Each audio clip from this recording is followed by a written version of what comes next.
So if you think about it this way, I came to the company in September of 1988 working for Michigan Bell. Okay. So in 1988, what you know as Ameritech was an overall holding company, but you still had the individual Bell companies within the 5 states. So you had Ohio Bell, you had Wisconsin Bell, you had Michigan Bell where I hired in, you had Indiana Bell, you had Illinois Bell. So you had 5 different Bell companies with Ameritech as the overall arching holding company. But those 5 different states with their 5 different companies actually had 5 different board of directors. Literally. So we weren't promoting the African Americans, we weren't promoting women, etc. So the company was, by the government, put under a consent decree, which means they monitored everything and said you must do better in terms of hiring, promoting, utilizing African Americans, women, etc. That consent decree was for 5 years and it was expiring in 1979. So Michigan Bell, being part of the original AT&T, was covered by the consent decree. Every single state was. Now, so 1979, I haven't gotten to the breakup of the Bell system yet. See, Michigan Bell is still part of the big AT&T. So there were regular statistical reviews with the executives on the status of black folks, literally. So we would, when I first came in, one of the things they asked me to do was to chair the statistical review committee. And we would have statistics, and you may see some of that in some of the stuff I brought with me today, some of the old documents. We actually had statistical reviews with the executives on the status of African Americans at every level in the business, in every department. So when I came in 1988, and Teresa Osborne, Dwayne Goldsmith was a young leader that they brought into business, Roosevelt Williams, Myron Frazier, Bob Cooper, Mr. Bob Hurst Jr., Robert L. Hurst Jr., who's the reason why I got promoted in the first place, another conversation. But they asked me to be the statistical chairperson. And what we would do as a statistical chair is we would actually, by now in '88, get the information from HR. They would be working together. We would work together. We understood it was proprietary information, couldn't be shared. But we would actually look at, let's just say, I'm in installation and repair. I'll just take the outside guy. That's always a big department. Right. We would literally take a look from a statistical point of view of the pay of black males, black females versus white males and white females at every salary grade, basically first, second level managers. We would actually look at their base pay and then we would compare their bonus. Because our principle was simple. If populations are normal, then we would expect from a statistical point of view that the pay of African Americans would be in line with the pay of whites. Okay. And I can remember one statistical review, and there was another brother named Rob Davis who gave me some of the information. He was an engineer in, he was a network engineer in Michigan, originally from Chicago here. But I remember we were in one specific presentation, there was a white manager who asked, how long are we going to have to do these statistical reviews? Yeah, everybody wasn't happy about it. See, that's, when you look at it from history, yeah, you may have, I'll say, support from your HR group and your operational people too, or at the very top. That don't mean that everybody below them will support it. Yes. Right, so I can remember one question was asked, and I was in the presentation, how long are we going to have to do these statistical reviews? So we would do it at a company-wide basis, and then we would do it for each individual operating department. Okay. Salary grade, bonus, and the answer was simple because I got coached and taught. As long as I can predict that the pay of African Americans will be less than that of majority employees or white employees, we'll need to have statistical review. I mean, literally, if populations are normal, then statistically speaking, I should see the pay of African Americans, the pay of Hispanics, or whites should all be the same. If I can always predict with accuracy that the pay of blacks will be less than whites, then I need to have a statistical review. And we would talk about pay. The other big issue we would talk about is promotions. And then we would talk about profiles. Now, I was coached years ago by all those folks I mentioned. If you ask us what the most important thing is, it's profiles. Because if I don't have you in the population, I can never promote you, and I can never pay you. Okay?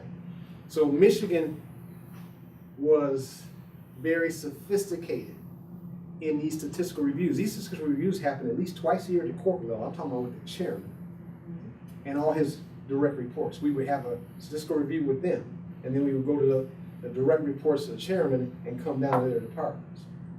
So you can imagine when Ameritech began to form across all 5 states, Michigan would say, "What are you doing in Illinois?" Well, y'all didn't nobody have that type of sophistication, because in defense of everybody else, I don't care whether Wisconsin or Ohio, they didn't have that kind of support. Okay, and you didn't have the political power in those other cities that you had in Detroit. You had Coleman Young as mayor, you had a powerful, you know what I mean? Yes, It was just, the people were there. at that time, you're talking the 80s now, you're talking a certain amount of power that you didn't have in other cities, and they leveraged that power. I give them credit. They purposely made alliances with the Urban League, with the NAACP, with other black employer organizations and other companies in Detroit. So you had a very powerful group that said, okay, now I see. We did professional development. We did seminars all the time. We did lunch and learns with officers. Kathy Coughlin was such a strong advocate of community network. She, I will never, ever, and I say this to everything. I will tell you that over time, even I was surprised when they interviewed me back in February for Black History Month. They actually put pay, promotion, and profiles in the article. I was shocked. And the fact that I hired in 15 years after the consent decree expired.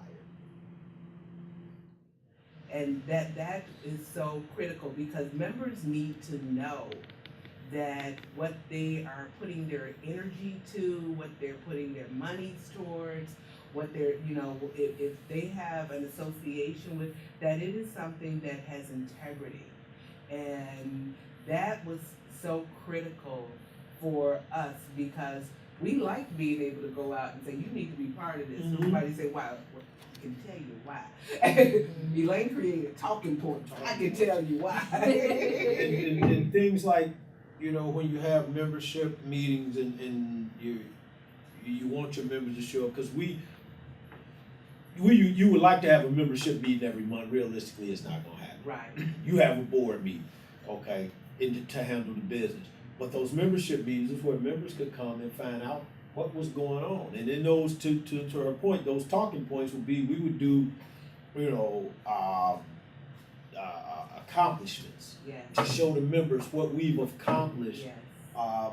Over the year and through the year. And they could see where we were out in the community, when we were hosting this event, when we were doing this fundraiser, and what that money was going for, and that it went to that.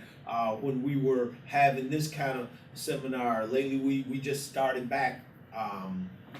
We just did the resume writing and interviewing seminar, something we hadn't done in years. And remember, back then we would do it on a Saturday morning at 2:25, and it would be packed with people. Or out in Chicago Heights, and it would be packed, and you could always count on seeing Cordell. Yeah. I don't care what, you could always count on seeing Cordell Williams at those resume writing, because he was a stickler about, hey, people get prepared. You need to be ready. You need to be ready. You need to be ready. That's right. So he would definitely give us that spiel. But there was for all the excitement we had, we knew it was a lot of growing pains.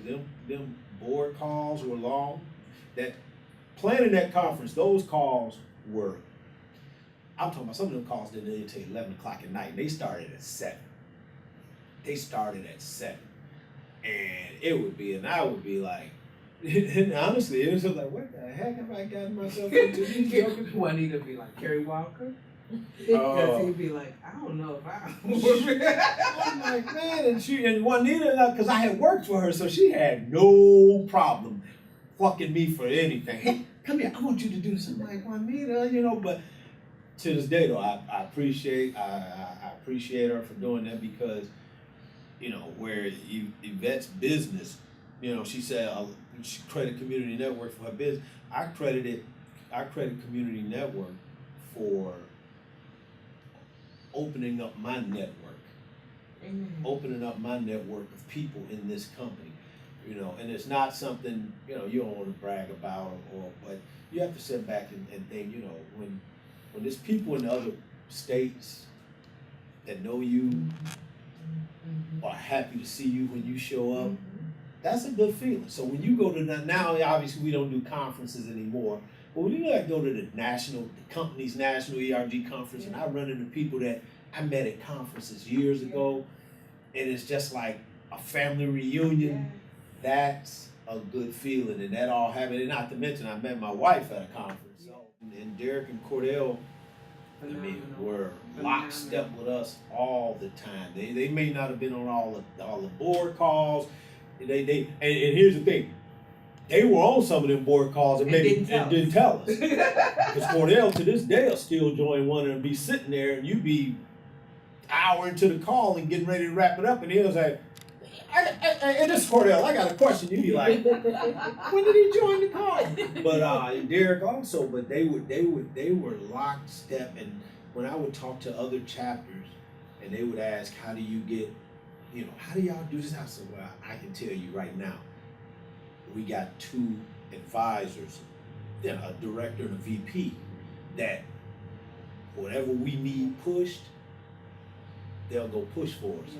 But we ain't just willy-nilly throwing it out there and they going to push for it, because, you know, they'll take you through. Derek and Cordella, they're going to make sure, okay, why are we doing this? What's going to be the benefit of the organization? How's it going to look? How's it going to make the company look from a brand standpoint? Has National got any drawbacks on this? Okay, we all good? All right, I'll go out there and go ahead and lobby for this for you. And we make it Prepare the happen. business case and strategic planning. They taught us. They ensured that we understood that we were able to talk about what's in it for the company, how does it align with the company's strategy, how does it benefit the organization on a national level, how does it benefit our members. You know, a lot of times you want to do things because it feels good, but we couldn't do things just because it feels good. There had to be a bottom line benefit to the company and the organization. And because of that, everything was thought out. Everything was very carefully positioned. And we always had in our mind, at the end, once it's done, then what? Then what? What's next? Where is it leading us? What foundation is it laying? How is it leveraging the next thing? And Cordell and Derek, I really credit a lot for that, because they challenged us. They challenged us to think at that level. And, you know, it was beneficial, obviously, that, you know, at the time as becoming managers, we were all taking these classes and college and all of this stuff that had prepared us on that level. But really,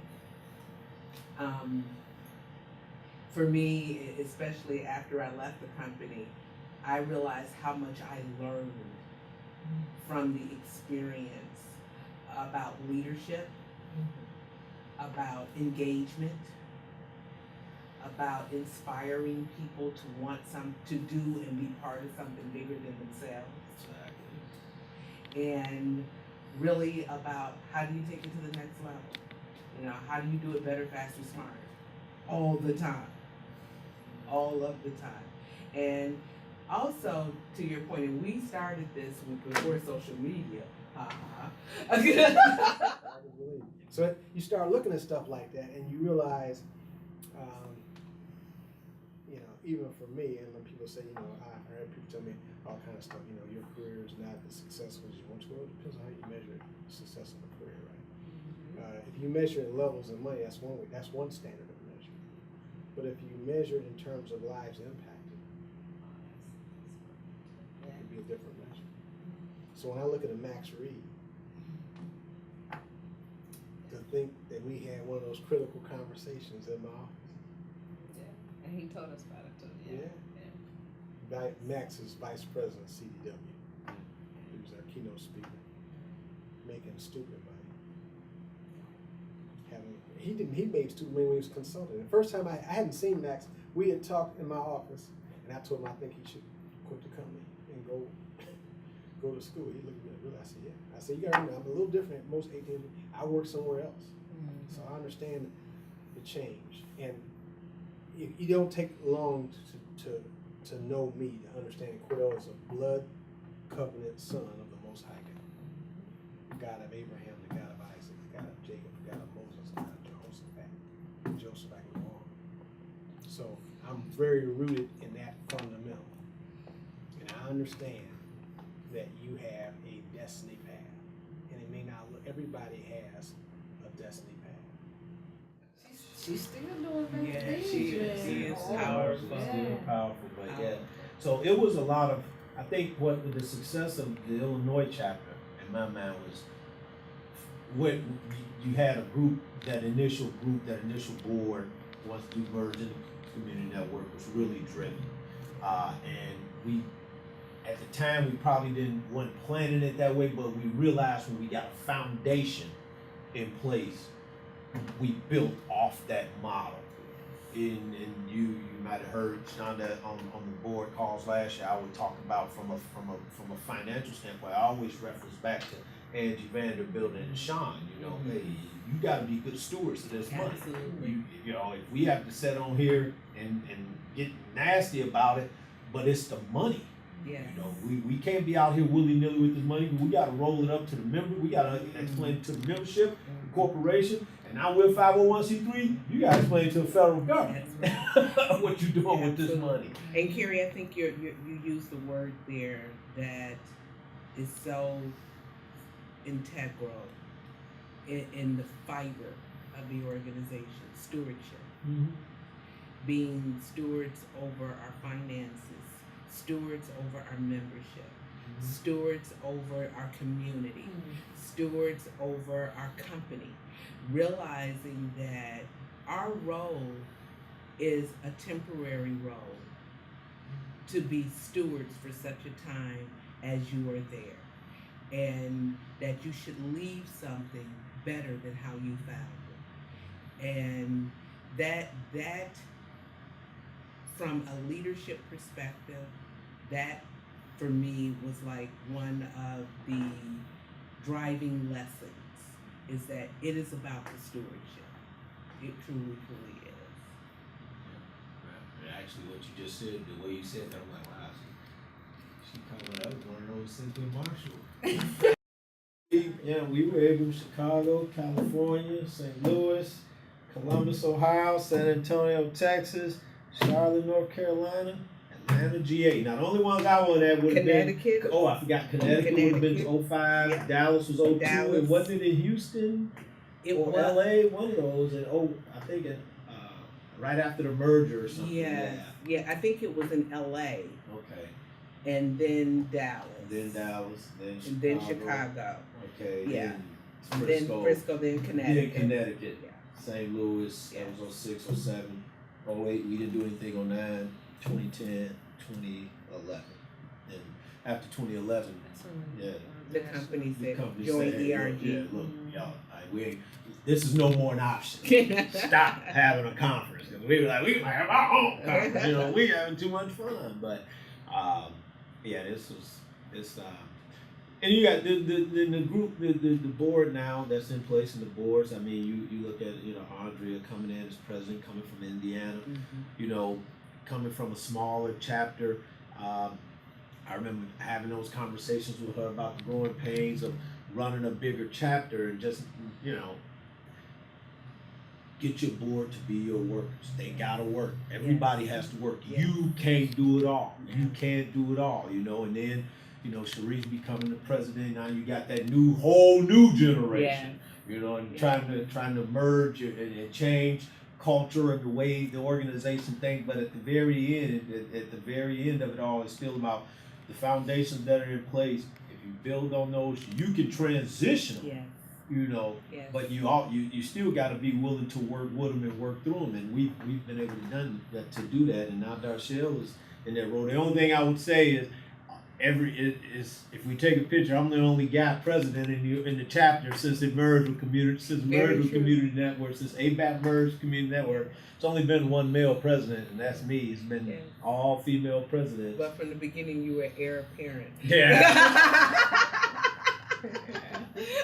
and there's always some kind of company, because Juanita had to step down because the company surplused her position.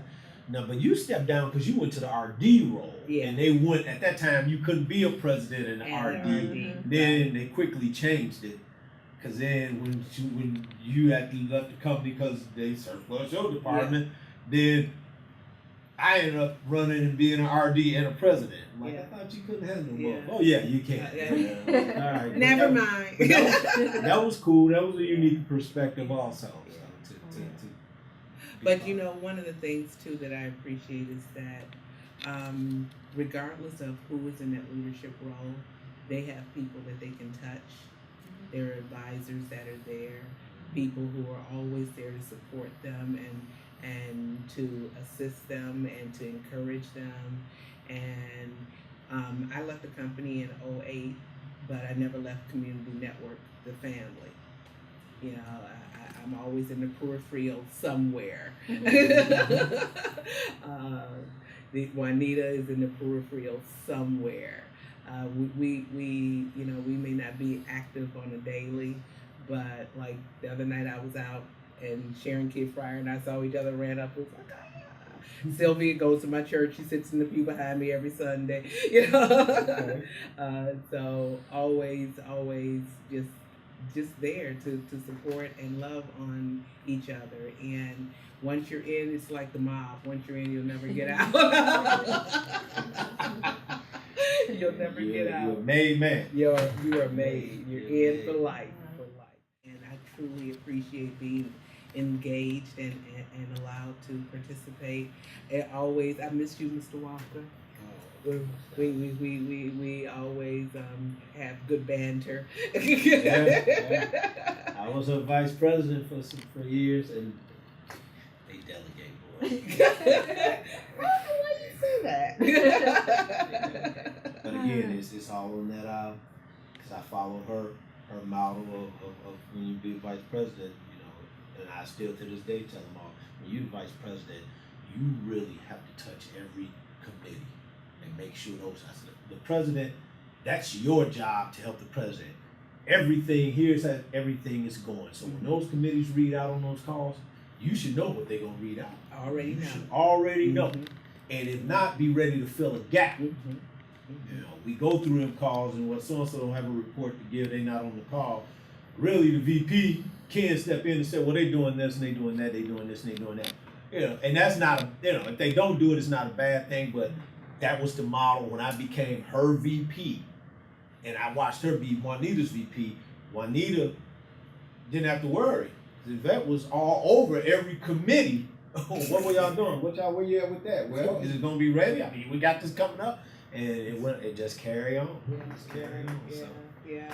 But also it was good because we were able to really touch the community. The book drives, the book bag drives, the dictionary drives, the coat drives, and going out and we helped the company brand manage in the community because we were out there. That was at a time when we weren't AT&T, we were SBC. And let's just be real. SBC wasn't well received initially by the community, by the community. I mean, the brand people People trusted the brand because of the quality of the service. They didn't. But they Right. still was kind of reluctant because when they did it, yeah, you know, that was all politics and stuff like that. But you know, it was some trying times. Yeah. But like you said, you go out and you get a positive spin on that brand, like wow, SBC is out here doing these things. You could go back to it too, Yeah. because it's something you love. So you probably have actually more ideas now because you can share what you've learned here, if in fact that was Yeah. Well, and an interesting piece is I still got a lot of friends obviously work for General Motors. One of my close friends, he's actually vice president of operations, reports directly to Chairman. Him and I had lunch when I was in DC. Me and Gerald knew each other for 36 years. So everybody rises up, you know, things happen. So you got to decide, you know. But the reality is, there's a lot you can do in whatever place you're at. You know, everybody thinks you got to be a big executive to do something. That's not true. It's not true. So that's why I share with the kids that 3 characteristics of successful people. The Lord gave me 10 years ago when Kerry Walker asked me this first speaking. I said there are 3 successful characteristics of successful people. The first one, believe it or not, is obedience. Everybody's got a boss. Now, if I'm doing it in the secular world, I'll cover obedience from that perspective. If I'm speaking like I often do at churches, young groups, I take them back to 1 Samuel chapter 15, 22, and the whole story of Saul and Samuel. Because everybody's heard the phrase, obedience is better than sacrifice, but they don't understand the context in which the story is told. So you've got Saul, who is king of Israel. You've got Samuel, the prophet. Samuel gives Saul a specific instruction, and Saul basically does not follow instruction. He does most of it, but not everything. So that's where you get it's 1 Samuel 15 and 22. It says obedience is better than sacrifice. And it's in that story, in that context. So like I said, it takes time. I'm going to tell you time now, but when you read the story and really tear it apart, you understand that even though Saul was king, absolute ruler, he was still subject to peer pressure and the opinion of others. And we all are. That's why Saul disobeyed Samuel. So obedience is the first characteristic of successful people. Number 2 that I teach is diligence. You've got to be consistent in effort and practice. Consistent in effort and practice. And there's a whole bunch of examples of diligence. I can go all over, but I usually use Proverbs 12 and 24. It says, see thou a man is diligent. Well, 22 and 29 says, see thou a man is diligent in his business, he shall stand before kings, he shall not stand before mean or obscure men. But Proverbs 12 and 24 says, when it says diligence, it basically talks about a person is diligent in their business. A person is, in 12:24 says, the diligent shall bear rule. That's what it actually says, Proverbs 12 and 24. The diligent shall bear rule. Proverbs 22 and 29 says, see thou a man is diligent in his business, he shall stand before kings, he shall not stand before mean or obscure men. So when you're diligent, and it's consistent in effort and practice. Whatever you're doing, consistent in effort and practice, it will raise you up. We weren't hiring enough black males. We had black females in the phone company, but not a lot of black males. So they charged the company with finding qualified black males. And they would come back during the Cisco reviews and say, we can't find it. It was Teresa Osborne, Roosevelt Williams, Bob Cooper, Bob Hurst at the time, who would say, you can find black males if you want to. And they kept saying, well, we can't find them. So they told them, you need to go out and find a black executive headhunter. Yvette Warren, past president, past regional director, Community Network, founding member, Illinois chapter. Kerry L. Walker, past president, past regional director, current chapter advisor, and I guess still current employee at AT&T. AT&T Tier 1 DSL Customer Technical Support Centers. And I've been doing that job off and on in one form or another since October 1st, 2014. But it's expanded, and I currently have 10 centers in the United States that provide technical customer service for our legacy high-speed internet customers. And I do serve, I guess, as a advisor to the Chicago chapter of Community Network of African American Professionals of AT&T. Yes, you do. You do. Yeah. And I like to say I'm a product of the legacy of Community Network.